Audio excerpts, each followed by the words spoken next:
Welcome back to the Hammer Museum, Kat Gund. Thank you so much for letting us screen Chavela. Wasn't it incredible? Thank you. Such a beautiful film. Kat Gund is an award-winning filmmaker. Her past films include Born to Fly and What's on Your Plate, both of which we screened here at the Hammer Museum. She has many, many other award-winning films that she made with her production company, Aubin Pictures. She's also an activist and founded the Third Wave Foundation, which supports young women and transgender youth. She was also very active in ACT UP in the 80s and 90s and co-founded Diva TV in 1988 to document the ACT UP movement. So we're going to take some audience questions in a moment. There'll be people coming around with microphones to take your questions, but I'm going to start things off with a few questions of my own. One of the things I was thinking about during this film is, Chavela is the most incredible character you could possibly make a film about. And obviously, she's a genius. Her art is incredible. But there's something about her charisma that I just found myself trying to analyze. What is it that makes that special alchemy, the magic of that level of charisma that's just so magnetic? Do you have any idea? You must have been thinking about it while you were making the film for so long. It's a great question, and I think we want to figure that out about everybody who has that, and it's like a magnetism, but I also have realized that I think that Chavela just creates desire in people. It's not that you immediately desire her, although you do because she is so beautiful, but that she's constantly creating an inspiration and a kind of romanticism that makes us want to grasp, makes us want that thing that is love and want to feel like we want to be better and want to feel sparkle and sunshine. And that's what she was like when I met her. I guess that must be it. I've heard that said about other very charismatic people. They make you feel like you're the only one in the room and that you want to be a better person to live up to that image that they are making you feel like you are. But it's amazing. Well, at some point in the film, very early on, there's a scene where there's a interview with Chavela, and you can see the cinematographer in a little reflection on the side as this beautiful young woman. And I was looking at it, and I was thinking, that can't be Kat Gund, but was that actually you? That was. That's crazy, that was me, but that was from 1992. 1992. I was 4 years old. That was in 1991, actually. And I had, because of the AIDS crisis, and actually I would like to recognize my best friend, Ray Navarro. His mother is here, Patricia, and his nephew, who is my godson, Angel Raymond. And where are you guys? Over here? There they are. And when Ray died, it had been years, like 3 or 4 years, and I had lost my roommate and my coworkers and and Ray had been in the hospital for 2 years. He had gone deaf and he was blind from cryptococcal meningitis. And when he died, I was like spent. I was empty. I was broken. And I ran down to Mexico. I thought I was going to be there for a few weeks. And I ended up staying for like 4 months. And the women that I was sort of fell into the arms of this group of young women, and they took me to hear Chavela. And there's nobody who can sing about love and loss like Chavela. And when she sang, it just like, it literally saved me. Like it gave me a way to process my grief and to survive what I'd been going through. But at the same time, I had a video camera in my backpack, which, now everyone has one in their pocket. But 25 years ago, nobody had video cameras. And all my friends said, we have to go interview her. We have to talk to her and get her on tape because she's our hero. And she was 71 at the time, but she had never performed on a big stage. She hadn't been to Spain. She hadn't met Almodovar.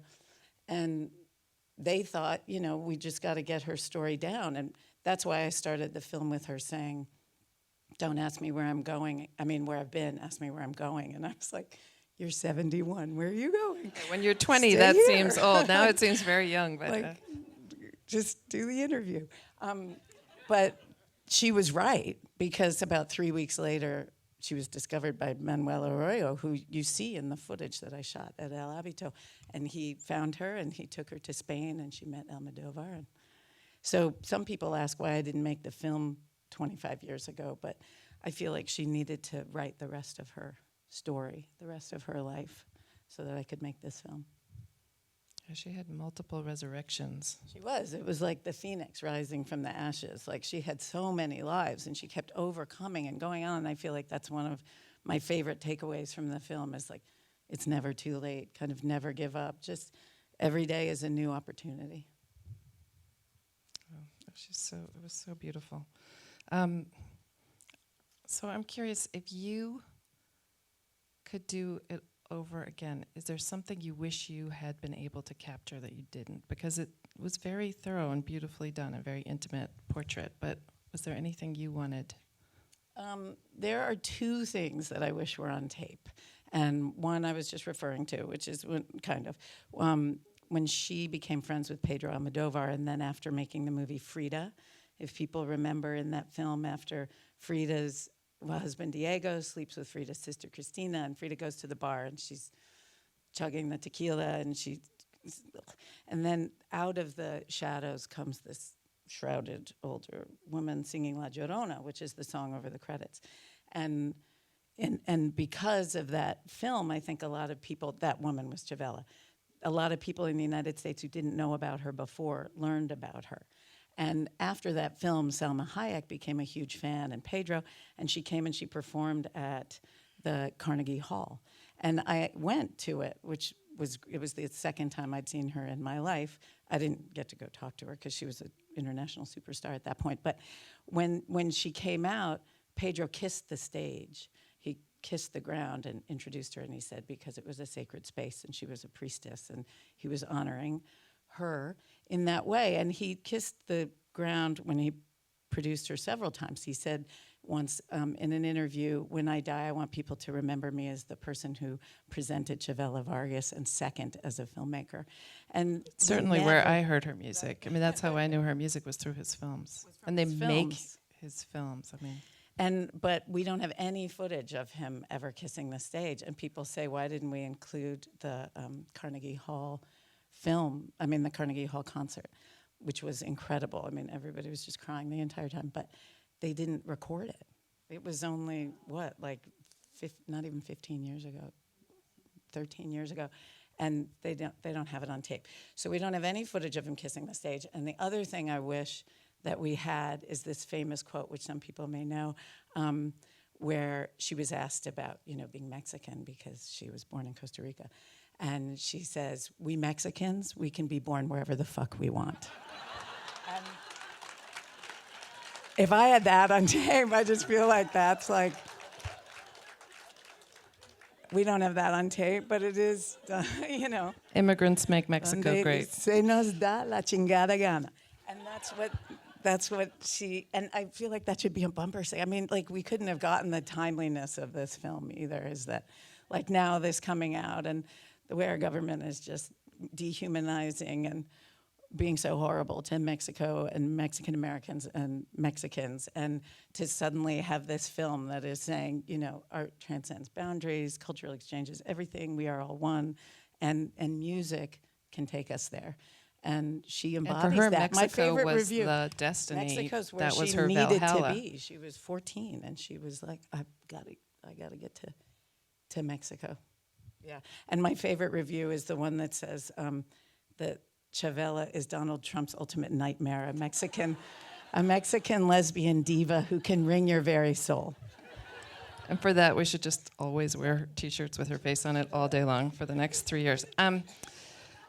So maybe we should take some audience questions. Do we have any questions in the audience? Please wait for a microphone, and someone will come and bring one to you.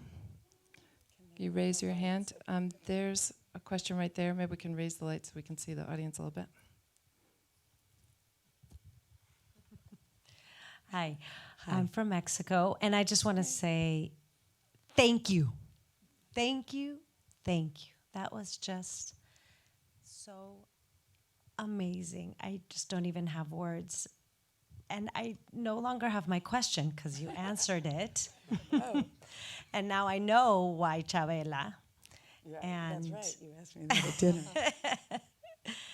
But I feel embarrassed that as a Mexican woman, I didn't know that much. And that's why it's not a question. It's just a thank you that now we know, and now the world will know thanks to you. Thank you. Oh. Thank you so much. I didn't know very much about Chavela either, and as a documentary filmmaker, that's why I make movies. You know, like I have questions, and I want to find out some answers, and I just kept going, and it was partly what you started with, Claudia, because I just thought, like, what is it about this person? You know, and Alicia Elena, her lover, the lawyer Nina, at the end, you know, she said after she saw the film for the first time, she said, you know, history was trying to bury Chavela, and this will help keep her going, because people have her music, but people in Spain who've watched it say they had no idea what her life in Mexico was like. People in Mexico say they didn't know she was born in Costa Rica. You know, Costa Rica totally demonized her and set her aside, and now they're like, oh, Chavela, yeah, we love Chavela. Yeah, I mean, it was just a process of trying to learn why she mattered to us. And I feel like now we look at it and we can say, oh, right, like there, you know, I have 4 kids and there's constant conversation about history, right? Like, how is it boring? How is it necessary?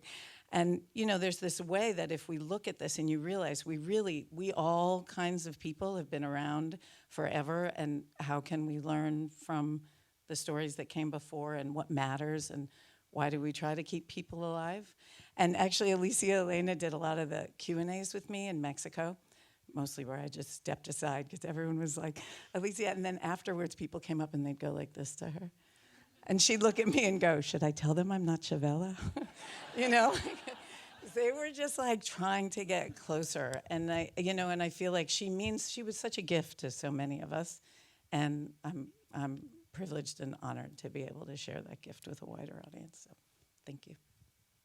I found that scene where they broke up so devastating, and it was such a crystallization of Chavela's self-loathing for her own being a lesbian, and that the scene where she is trying to make Nina's son learn to shoot a gun so he won't be a faggot, like that was just heartbreaking. What was that like for you to shoot that? Well, it wasn't shooting it so much as whether or not we kept it in, and it was a big discussion among the group. And for me, there was never a question that we would take that out, because to me, that was her demonstrating her own internalized homophobia and how there was an element of love that she was trying to express, and it reminded me of when I came out, frankly. So, you know, when I told my mother that I was a lesbian, she said, I've always known that. I was like 19 or something. She said, I've always known that. And I said, why didn't you tell me? It could have like saved me so much trouble, like all these years trying to figure out what the fuck was wrong with me. And she said I was wishing for the best. And in that moment, I was really pissed. And you know, I couldn't talk to her, and I was like, and it took me a little while to realize that she really was wishing for the best. And she did love me, and she wanted to protect me. And I think that's what Chavela is saying, is look what it was like for her to be queer and to be ostracized and demonized and so mistreated and neglected. And she was kicked out by her family. And she was we start the film with this song, Solitude, because her entire life was about being alone. And that one picture where she's wearing pants and all the girls are in all the dresses around her. And, you know, I just feel like, God, she really was the only one. And I don't know where she found it in her to stay herself and be herself. But there was this part that, you know, a lot of people say people will say she came out at 81, because that's when she got the award in Spain, the Isabel of the Catholic, the top honor in Spain. And she used the opportunity to say, I'm a lesbian. And the guy was like, king of Spain, was like, what? And she's like, I'm a lesbian, and it's good to be a lesbian, and we don't need to hide anything, and God doesn't make mistakes, kind of thing.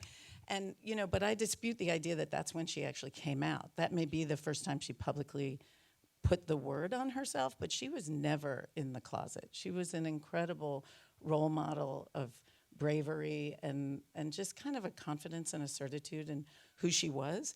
And she never got married to a man. She never had children. She never said she was heterosexual. So there's a way that, like, she lived her truth that I think can be a lesson to all of us now. And even though it was so painful, I mean, even when, I think I was telling Annie earlier, like when I went to interview her, and there I was, this 21-year-old lesbian, and I was like, so you're a lesbian? She's like, I'm not a lesbian. And I was like, wait, what? You're not? Why am I doing this interview? And I was so confused, but she just, I think Patria says it so well, is she didn't want to use this word that had been put on her to put her down and make her feel less than, and to make her, it was a negative term. And it was later, after this, international queer movement that had made it okay to identify and to find community, that she was suddenly able to embrace that term. Well, I love it. In that interview, though, in '92, she did sort of say to you, she's like, love is love. Like, I'm a feminist. But she also did say, in the end, the bit in the end, when she says, isn't it a blessing to be born a woman?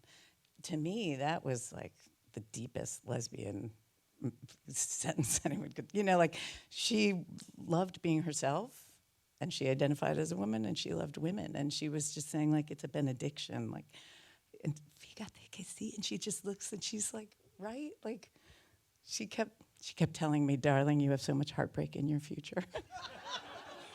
But she also did say she loved being a woman. So let's take another audience question. We'll do one on this side, and then we'll come to this side.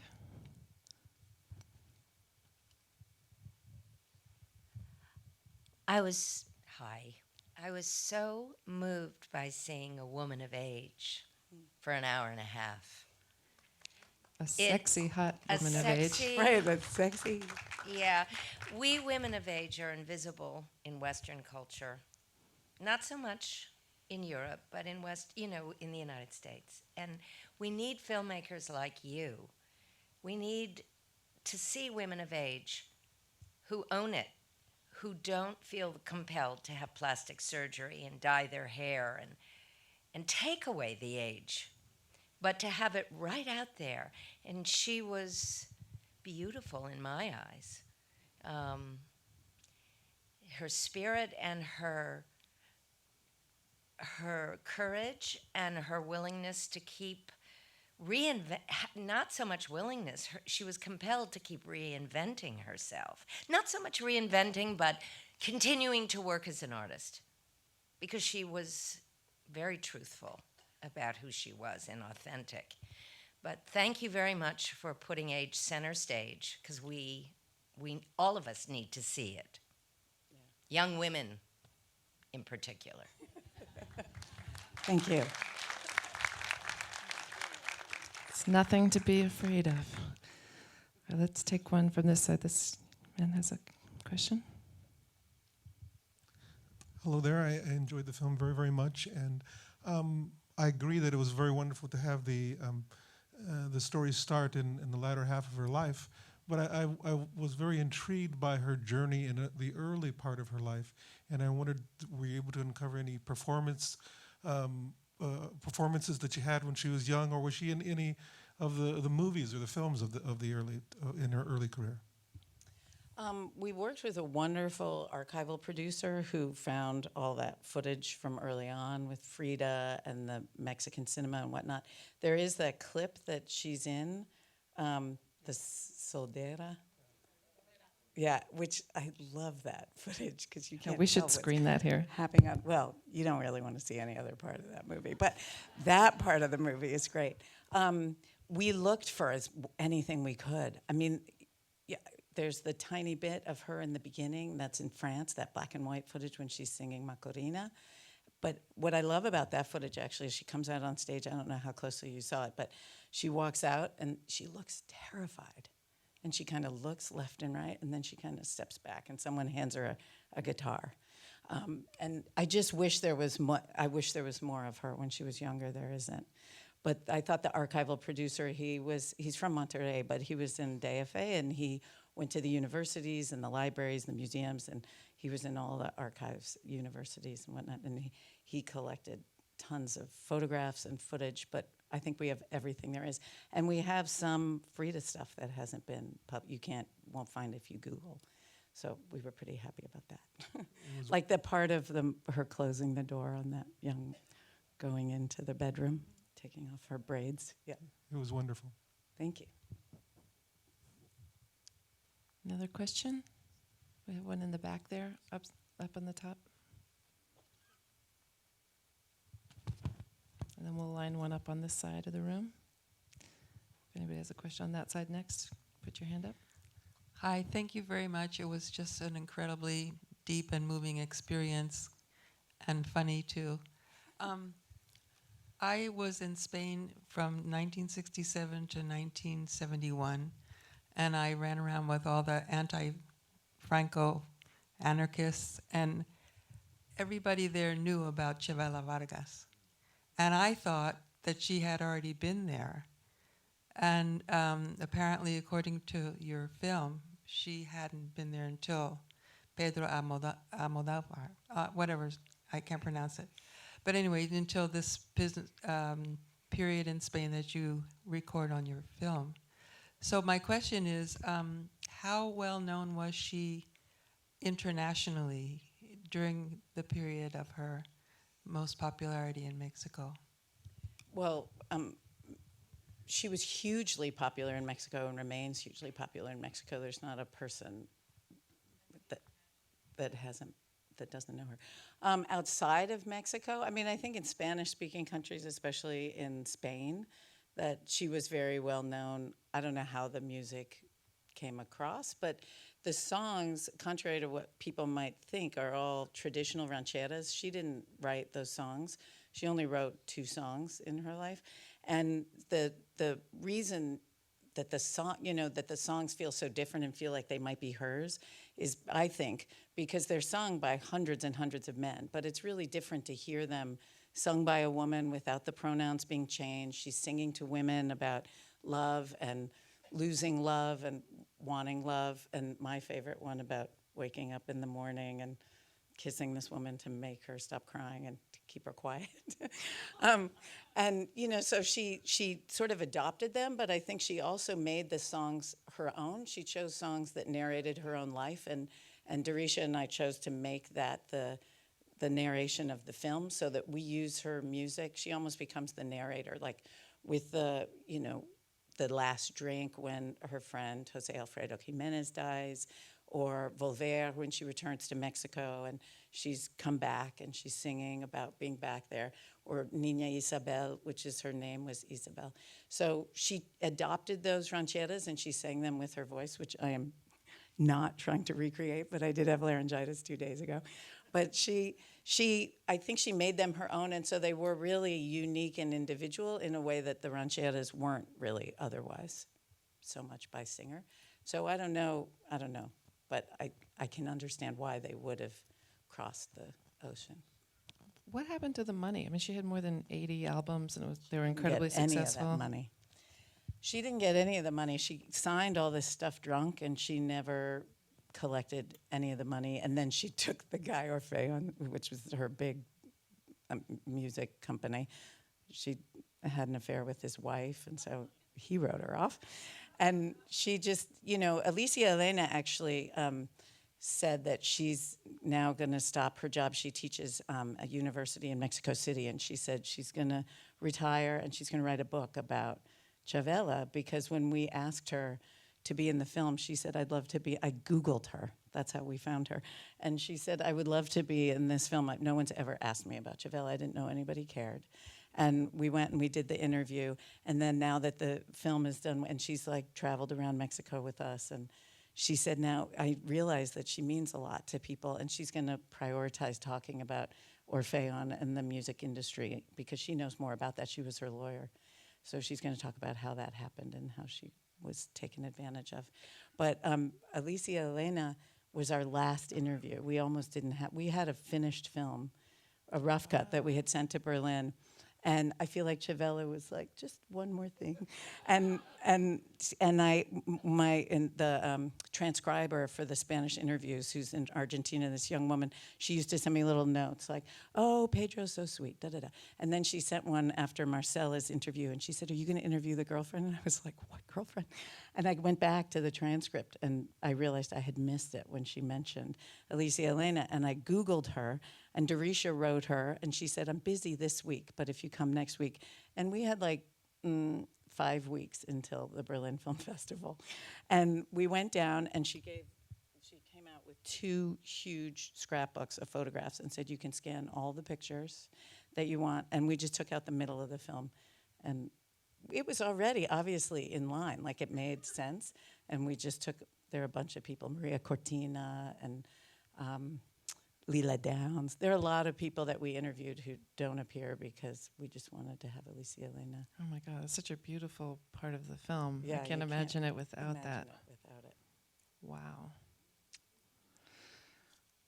Okay, any questions on this side? There's one. Okay, there's a hand up right there. There, back there. We're going to take this one first, and then we'll take that one. So we're going to go to this side of the room first. Hang on one second. So you were in your early 20s, 21? When I interviewed her? Yeah, when you Yeah. first met her, and then you finished the film, or when you lost all Actually, her? I was 25. Okay, 25. So it was like about 20-year period. Yeah. What was your relationship like with her? Like your friendship and... I wish I had one. We did the interview. Patricia and Maria Luisa, who are in the conversation with her in that's her house in Oaxtepec. And I left and I put it in storage with all the other footage I shot in the 80s and 90s and whatnot. And then just a few years ago, after I'd finished another film, the one that was here, Born to Fly, I had digitized this performance artist, all of her footage. And so I'd made friends with these great guys near me in Williamsburg, and they could change any footage, so mini DV or high 8 or 3/4 VHS, whatever. And so I thought I should get my stuff done before it just all evaporates or dissolves in the storage. So I went and got it all transferred and digitized. And then I said, Dorisha and I had wanted to work on a project. She was going to produce it. And I said, the first thing I looked at was the footage of Chavela. I have footage from Cuba and New York and Quebec, like all the AIDS conferences and demonstrations, the NIH, the FDA, all of them. And I have all this stuff from years. And I said, but I just want to look at this footage of Chavela because I think it might be pretty interesting. And Dorisha's like, what is it? And I said, well, she sings, and I won't do it to you guys, but I tried to sing like Chavela. I was like, she sings like this. And Dorisha said, I do not want to make a movie about a woman who sings like that. And I was like, okay, forget it. Let's just listen to her music. And so we put the tapes in, and it was actually not even music first, but it was that scene where she talks about being born a woman and the blessing of being born a woman. And Dorisha was like, I definitely want to work on a movie like this. And actually, we only went a couple months before we looked at each other and we were like, let's co-direct instead of her producing and me directing. So we worked on it together. But, you know, I had gone to the only other time I saw her was when I went to the concert. And, you know, I wish, all the while we were making the movie, I would say to Dorisha, you know, I wish I'd met her. And she was like, you did meet her. But, you know, I do wish I'd had a relationship with her. She was incredible. Her power was incredible. And she did. She made you feel like the spotlight was right on you. And she was great. She was an amazing person. And she was complicated. I mean, I also didn't want it to be like, oh, fawning. Here's this perfect, you know, she wasn't perfect. Nobody's perfect. And she was incredibly violent and dangerous if you didn't want to get shot. But, you know, she was complicated like we all are, and she survived. And I love the place where she says, you know, my life was about suffering, and my experience of it was negative and sad and hard and traumatic, but I take that and put it on the stage, and it's beautiful, and you all enjoy it. So I feel like we kept her alive in a way that she was at least keeping me alive, and many others, I think. We have a question right there. Okay, Catherine, Patricia? thank you again. I keep thanking you, like everybody else, for putting the film together. I appreciated the comments about women of age. And also, this time I really noticed how I appreciated the freedom when she slipped into the water. Oh, God, I wish I could do something. I mean, to me, it was very inspirational and something to thrive for. She just felt like doing it, and she did it. And it looks so freeing. With her microphone on. Oh, She's sorry like, I'm just about going to go that. swimming. Ugh. And that woman's like trying to get the mic. I think that footage is beautiful too. It's not our footage, we didn't shoot it. But when we saw this other documentary and I was watching and it was going on, and there's just that. And then all this other stuff. And Dorisha had watched it separately. And I said, there's just one clip that I want to license from there. And she's like, the water. And I said, yeah. Because it is. But I also, you know, what she says right before she gets in the water is also sticks with you, because she says, I like Isabel. That's the name my mother gave me. And Chavelle is a bitch. And that's not who I love, but that's who she was. But yet she had this relationship with her mother that was severed and bloody and horrible, but yet that's who, in the last instance, she turned to and loved. She said, I want the name. I want that connection to my mother that I've lost. Yeah. That's So a then she lesson has for to jump all in of the us. water. I would Yeah. too. Yeah. Thank you, Patricia. There's others. He's not going to go far. Yes, thank you so very, very, very much for the film. It was just excellent. I remember being a young woman, probably 19 years old, and going to a nightclub in Mexico City called El Globo, and it was on South Insurgentes. And they said, well, Chavela Vargas is going to be here. And we used to wear very low-cut dresses to nightclubs then. And they said, What year and was she's going this? to try to touch your breasts. And we were, of course, scandalized. I mean, we're out of the convent, you know. And so, yes, she would go all around the nightclub, and she would, well, I have to do it to my friend, because she would go like this all the way around the room. But the next weekend, we were all there again. We were dying to do it again, and it was so scandalous. But Wearing even more low-cut oh, dresses, yes. I'm sure. Yeah, right. Dresses and blood for boob or whatever, you know. And the guys had all gone to this nightclub, you know, for months and months before, of course. And then finally they were, you know, taking these convent-bred Mexicans to this nightclub. And it was called El Globo, and I will never forget that, because I had never seen a woman. And she was not referred to as a lesbian. She was referred to as a marimacha. So that's all I have to say. Thank you.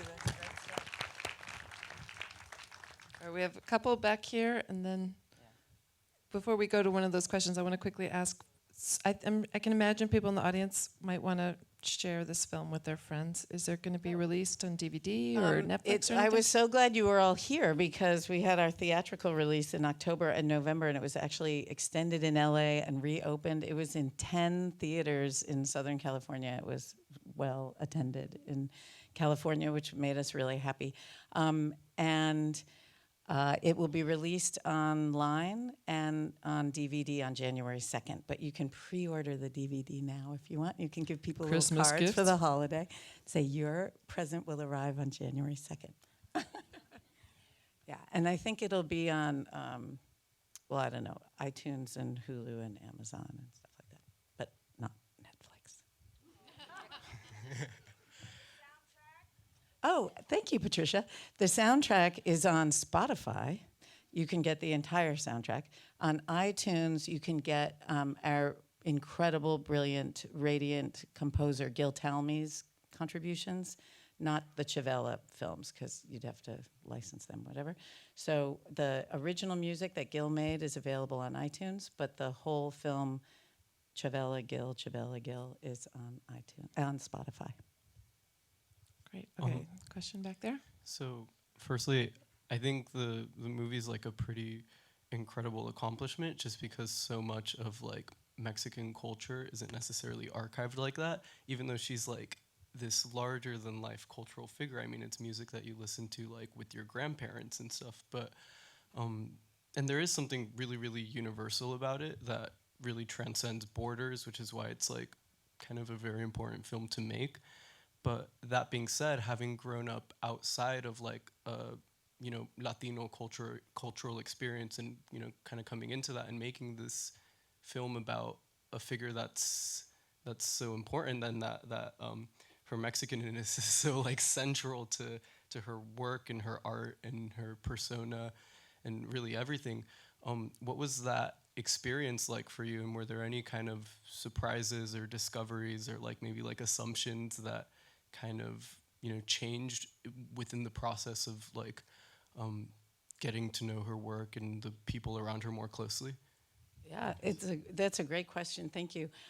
She is such a beloved person, as you say. I mean, I remember one of the screenings in Mexico, in Guadalajara at the festival, and this whole family came up afterwards, and it was like children, parents, grandparents, and I turned to one of the young kids and I said, "How do you know Chavela?" And he pointed to this old man behind him who was sobbing. And he said, "That's my grandfather." And he's like, "Of course I know Chavela because he loves her so much." I think it was really important for Dorisha and I both. We're both actually from Ohio. And for us, that for me, filmmaking is so collaborative. Everyone except Dorisha's African American, I'm white. Everyone else on the cast and crew were Latino, either Mexican, Spanish, Peruvian. Our editor's Peruvian. And everybody, so that there was a kind of everyone in my office from Guatemala, from Mexico, and so I just feel like there was a way that everybody's input, like everybody was kind of raising her up together. It wasn't like I'm here answering questions, but I really represent a huge crew of people who worked on it. And in Mexico, that question, this is actually the most direct that question's ever been asked. And Dorisha and I expected it a lot. And, the film's been done since February, so we've done hundreds of Q&As. But the closest it came was in Mexico was one person who didn't ask the question, but they made a statement, which was, "Thank you for making this film. No one in Mexico was making it, and I think you had a distance that allowed you to reflect in a way that we are just much too close and it's much too emotional." And for whatever reason, other people may or may not want to embrace the material. I also think that part of what made this film possible, or a huge part of what made the film possible, is the interviews that I shot in 1991. There are a couple other documentaries from Spain and short pieces. You can find many online. One that's about the end of her life, one that's about one concert, things like that. But there was something about that interview, and that wasn't primarily conducted by me. It was conducted by Patricia and Maria Luisa. And I think that there was a conversation, there's this incredible intimacy there, where there are these young Mexican lesbians who are, just kind of enamored of her and eager to learn, and they're just chatting. You really, like on the DVD, actually, Patricia, they're going to include some of the original interviews. They can't put them all because there's too much. But on the Spanish DVD, they're actually doing 2 of the interviews of their 3. But I think that added to it is that it wasn't, there were always a lot of voices, a lot of input. There was no sort of singular person trying to interpret. And our editor, I would say, at least in my experience, but as documentarians, I think our editors play a huge role in crafting and forming the story. And Carla Gutierrez, who cut this, I think did a brilliant job. And she just took the material and sort of mused on it, pondered it, and created these scenes. So I think that's how it came together. But I appreciate the challenge and the question. I also just want to re-mention that Astrid Haddad is going to be doing a program here tomorrow night, and she's part of the same lineage. In fact, in the film, there's 2 young nightclub owners who bring Chavela back for her, second resurrection or third resurrection, one of her resurrections. And Astrid Haddad did a lot of performances. I think she still does a lot of performances with the same 2 women. And she's definitely her own Mexican diva in her own brand and totally brilliant. And we also did a whole evening in tribute to Ima Sumac, which was one of the most incredible concerts. And that is all recorded on a video on our website if you're interested in that. Anyway, okay, last question. Make it a good one right there, if you can. All right, we'll do 2. that one, then we'll wrap it up. I just want to ask a little bit about, did you do any digging on her family? Did you reach out? Did you have any connections? And the second part to the question is, if I did my math right, it sounded like she moved to Mexico City when she was 11. Do you know anything about her arrival? I believe she was 14 when she went, and she just lived on the streets and she was busking when she met Frida and Diego. And according to Chavela, she lived with them for either 1 year or 5 years or 2 weeks. And there's a funny story. Tito Alba made a sort of zine, like a cartoon graphic novel of this time meeting her in a bar, and she's telling him about living with Frida, and she says all these different lengths of time. And he says, so how long was it? And she said, do you want to know how long it was, or do you want to know how it felt? And he was like, okay, sorry, we won't ask. So she's like a little fast and loose with the facts, but to me that was just who she was and who we wanted to capture. And for example, people ask a lot, do I think she really slept with Ava Gardner? And I don't know if she slept with Ava Gardner, but I know that she could have. And that's why I kept it in there. And so I feel like that, like this story, like how did she actually get to Mexico at that time from Costa Rica, at 14 years old, but they weren't checking IDs on the plane like they do now. So who knows how she got there, and then she ended up running with Frida until Frida said, I love you. And I mean, I think she just was with who she was with. And I don't think it's, when Patria says we know she slept with all of Mexico, like I think she really did spend time with people and kind of make her way by bouncing from person to person, like you said. She'd get to the clubs. But I appreciate Jesus and Liliana for saying she couldn't drink if she was gonna sing at their club, because she had just gotten sober and it was the only thing that was gonna help her survive. And because they didn't let her drink, she sang and she survived, and then she kept singing and she went on. But if she had started drinking then, it would have been back to rubbing alcohol in the street. So I don't know how early she started drinking, but it was probably right when she got to Mexico. Oh, and wasn't part of the question about the family? Her niece is still alive and lives in Costa Rica. Her sister was there at the end of her life, and she spent time going back and forth. There is a little bit, this is another place where we were not being like investigative journalists. We were not trying to make the chronology of her life or the biography follow like facts, because you couldn't, like you talk to some people and they'd say all different things. So some people said she loved her sister more than anything in the world, and other people said she thought her sister was trying to kill her, and that's why she went back to Mexico. So we just we tried a little bit to find this sister. The sister had just died, but to find the niece, and then we just thought, let's leave. People said, just leave well enough alone. So now I hear, I'm supposed to go back to Costa Rica with it in February, because they're doing a conference at one of the universities now about her. And we'll see what happens if we connect with her. But we did try to reach her, and we couldn't. But Maria Cortina, her sort of biographer who lived in Spain, you see her in one shot, but her interview isn't included.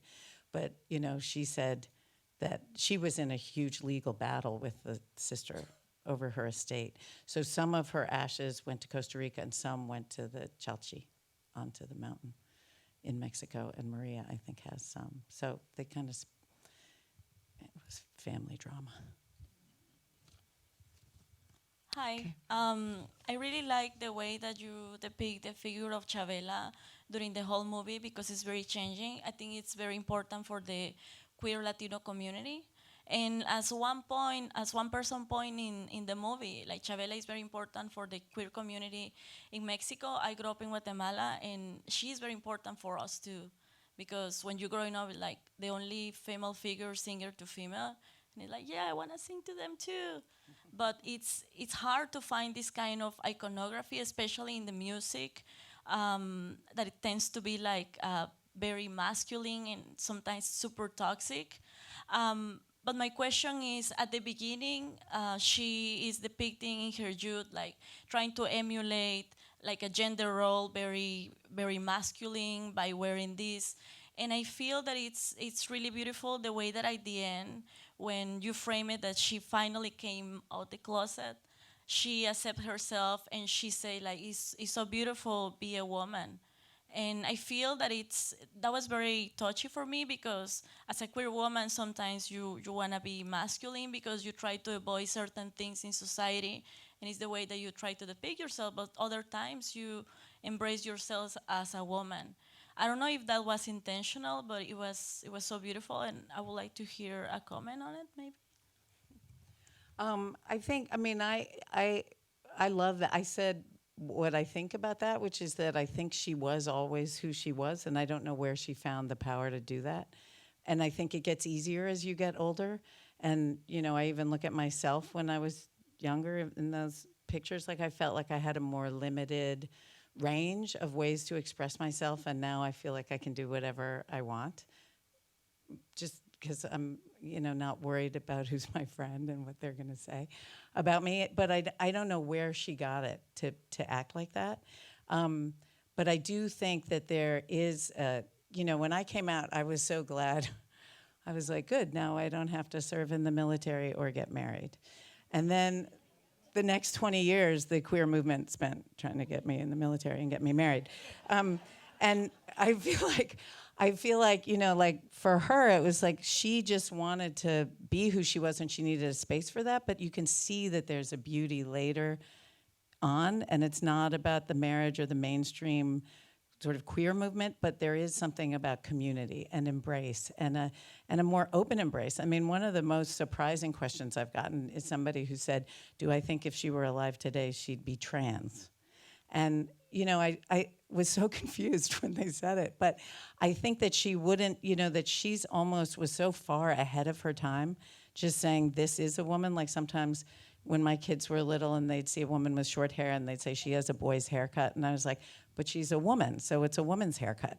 And I just feel like she was her gender, and she wasn't trying to wear men's clothes. They called them men's clothes. She was just wearing what was comfortable to her, and maybe what attracted the people that she was attracted to, which I think also plays into our expression. It's not just like who we are, but who we want to be and how we want to be reflected.